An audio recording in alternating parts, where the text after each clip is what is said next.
daily soccer podcast with the Global Sports Podcast Network. Your body is unique. And Global Sports Podcast Network has partnered with Bioniq, the world's most personalised supplements. Bioniq provide 100% tailor-made supplements designed to deliver precisely what your body needs at exactly the right levels to optimise your health. No guessing. So click the link in the show notes. Use the code GSPN2025 for 40% off your first month's subscription. Bioniq. Don't settle for off-the-shelf solutions made for just anybody. Get what's right for you right now. You said the other night that you were surprised at Alexander Isak's fitness. So what are you thinking in terms of him being able to start this weekend, even though obviously you did tell us as well that he won't play the full 90 minutes?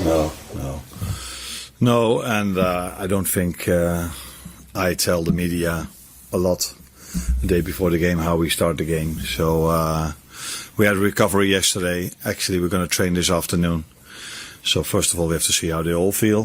What I do know is that Alex did feel his body more maybe than ever before after the 60 minutes he played.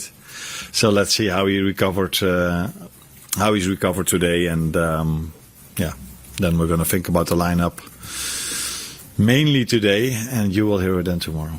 It's a change to the routine as well because of the game on Wednesday, obviously training later today because you usually train a bit earlier than that. Yeah. What's the thinking? That has all to do with the early kickoff on Saturday. That we give them a little bit of extra time to recover, and one of the ways to recover really well is sleep, as we all know. So yeah, we had to play this week 3 games, which is something we have to do a lot. But it's not many times that you have to do this in 7 days. So Sunday, Wednesday, Saturday is not a schedule you see a lot. But yeah, it is what it is. And we play tomorrow, 12:30 kickoff. When Alexander is fully match sharp, obviously Hugo Ekitike we know can play as a number 9 as well. What are you thinking is the best way to fit both of them into the side? Would you ever consider playing both of them together as a strike partnership, or you thinking Hugo would play more from the left if you're going to play both of them together? Yeah, I consider, of course, because you consider many things, and it depends always on how well they are doing. So if both of them are in the best form of their life, you even consider more of playing them together. But it's also quite clear that we have a certain structure which has mainly been 4-3-3, playing with 3 midfielders. But the amount of time, the end phase of the game, we've played with 2 9s. That has happened quite a lot as well. Hugo can indeed also play from the left, different than Cody or Rio do this. So yeah, we have, and that's the good thing about our squad, we have multiple options. But first of all, they all have to still fit for me to have these options. And if some of them are not fit, we might have to use them both in a 4-4-2, or that all depends on the form of them and how many players we have available. Because I think all of them are fit now, and I think I can choose between 21 players. So that's quite normal, isn't it? It's not that it's far too much. And the Merseyside derby, how do you see the City rivalry with Everton? How do you compare as well the current Everton with the Everton that you faced last season? No, when we faced them last season, they had a very good spell as well, and it wasn't a spell because they just kept on going with that. And into this season again, also, I think they made some good signings. One of them is, of course, a player on loan that was worth 100 million in the past. Not maybe still, but someone paid 100 million for him, and he's doing so well for them, Jack Grealish. So good team.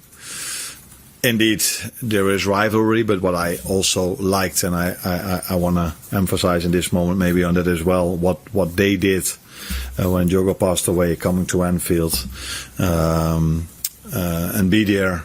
I think was the captain and a few of the, and of course they showed their respect on sports director to sports director and all these kind of things. So in these moments of times, it's so nice to see that in those tragedies, the rivalry is still there, but the respect towards both is also there. So yeah, looking forward to the game tomorrow, because it's every Anfield game is special, but but this derby is even more special. Thank you very much. You're welcome. I know obviously the rivalry and respect is always there between these two teams, but I just wonder how you felt being part of this fixture last season and how it differed maybe to other atmospheres and other rivalries that you felt before in your career. No, it differed, if that is the right English words to use. What I like so much here in England is that no matter how much rivalry there is between us and Everton, or between us and United, or if we're going to go to Newcastle with the whole Isaac story going on, the fans can just be together. So when we arrived at Newcastle, I saw 10 Liverpool shirts, and I saw many Newcastle shirts, by the way, but the 10 Liverpool shirts could just stand in between the Newcastle fans. That is impossible in Holland. So that is something really special what you have over here now, and I hope you can keep this for many years to come. So yes, there's rivalry. Yes, both fans are so passionate for their own teams, but they respect each other as well. And that for me is the main difference, because if Ajax plays against Feyenoord, away fans are not allowed anymore. So that tells you how terrible that situation is. So yes, and it makes it so much nicer if both fans are there. And that's what's going to happen tomorrow, and I hope that this is going to continue for as long as football is played here in England. Obviously last season it was all first. It was the first Merseyside derby. It was the first Merseyside derby at Anfield for you. This time around it's slightly different. So have you had a chance to sort of feel the build-up in the city to see how people react to this game? Is it a bit different in that way? Honest answer is no, I haven't seen this, because we had to play Wednesday evening, and that was quite an important game for us as well, and a special game. So then yesterday we did some recovery. You go home, watch a few Champions League games, and now I'm sitting here in front of you. So no, you don't feel this because you don't come into the city and feel what is happening. But we all know how special this game is, and the moment we walk into the stadium tomorrow, or when we arrive with the bus, those are the moments you truly feel what it means to the fans. But we don't even need that moment to understand how important this game is. Mike? Hi Arne, how do you go about preparing? It looks like you'll have a few derby debutants in this game tomorrow, so how do you go about preparing your players who haven't played in a Merseyside derby for this sort of occasion that maybe even the intensity took you by surprise when you became part of the Liverpool setup? Because it is different, isn't it? I mean, do you get the players to instruct their colleagues, or is it advice from you? Nah, I've experienced the away game as something different than I've experienced before in all the other away games we've played. But I think Newcastle away felt for me similar as Everton away last season. So it's not for the first time these players play this game, and for the new ones it's not for the first time they play in circumstances where there's a lot of rivalry, where there's a lot of intensity in the game, a lot of tackles being made. So but I think yes, the focus should also be on the rivalry, but it should also be on what we need to do to win that game, and that is being intense, that is winning the duels, but that's definitely also going to be playing good on the ball and playing good when we don't have the ball, be intense. And it's again going to be a difficult game because they have many good players. I don't know exactly what they're going to do. Is it going to be like last season when we faced them, a lot of long balls, where this season I've seen them playing out from the back many times really well. Maybe also because they've brought in some very talented and good players that can play both styles. So we have to prepare them for that. And of course, maybe Virgil, Mo, these kind of players will tell the new ones what they can expect. But we are not talking about rookies. And it's not like these players play the first time in a full stadium or in the first time in these kind of games. If you talk about Florian, he's played so many special games in his career already that, and I can come up with all the others as well. That yes, it's special, but it's not miles of other special games they've played. Mo Salah's been breaking records for Liverpool. He's been phenomenal since the day he walked through the door, and he contributes with goals and assists even when he's not at his best. But you could sense maybe the first few games of the season an element of frustration from Mo that he wasn't able to get at his best, but I think we saw maybe for the first time this season he was beginning to sparkle and contribute in an all-round sense. How encouraged are you by that, and what do you think that could maybe add in the coming weeks? Now, for me, when you are a great player, you still attribute to the team if you don't play well. So many players can attribute goals or assists when they play well, but not a lot of them can attribute something to the team when they don't play well. And with attribute, I mean goals and assists. So they can always give their work rate.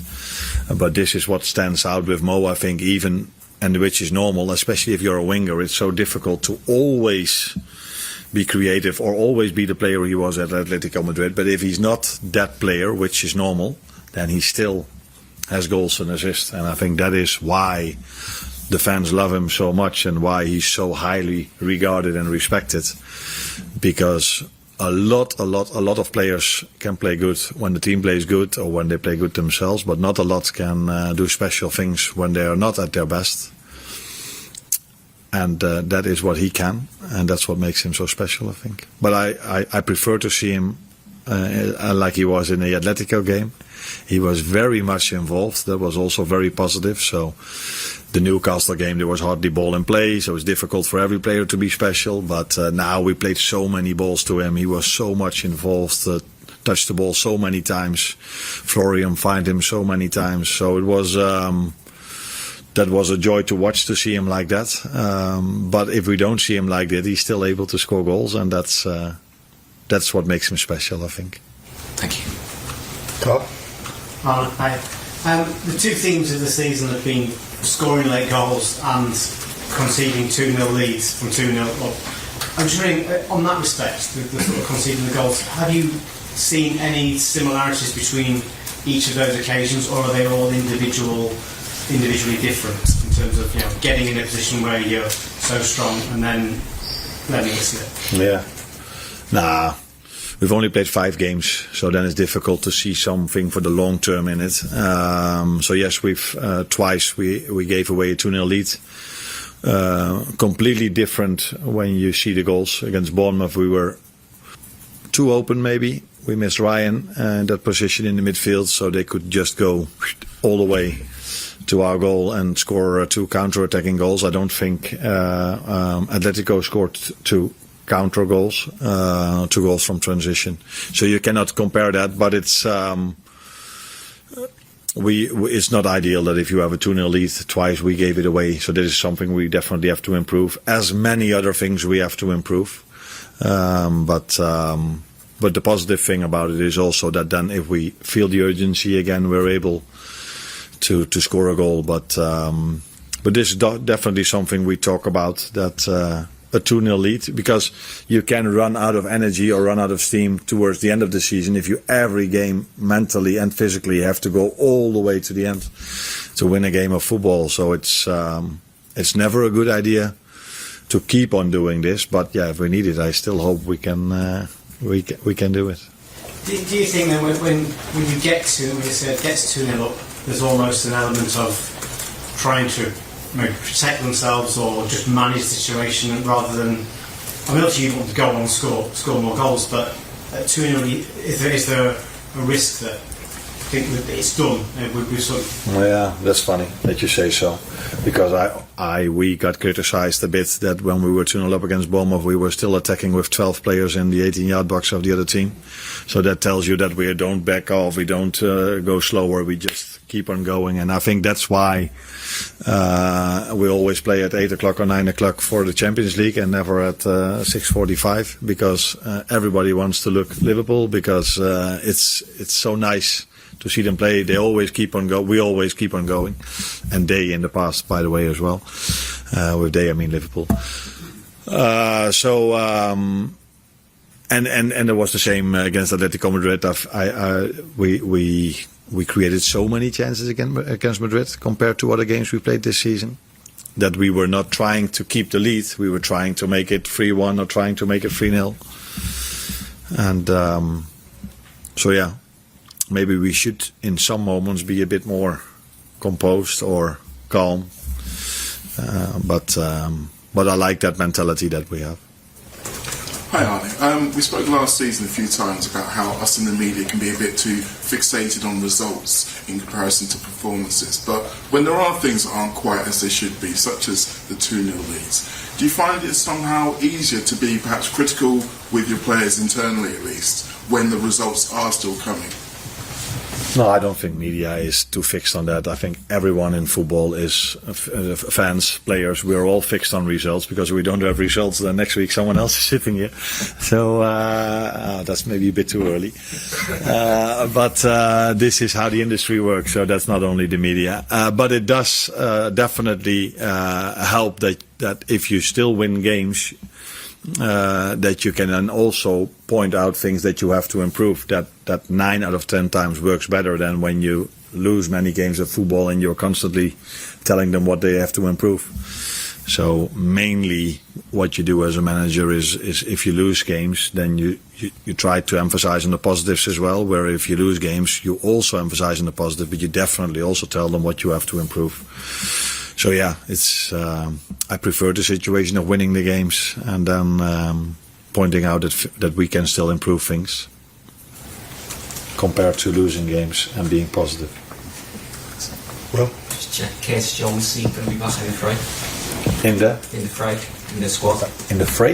In the fray. Oh, nice. Is that a Scouse word? English. Okay. He's back in the fray. In the squad, I would say. Here at Global Sports Podcast Network, we spent a lot of time selecting our delivery platform. Zencastr came out the clear winner. With 4K video recording from your phone and AI editing that automatically removes all those ums and ahs, it's super easy to start a podcast that sounds great and is delivered efficiently. If you're ready to tell your story, check out the link in the show description to learn more about Zencastr.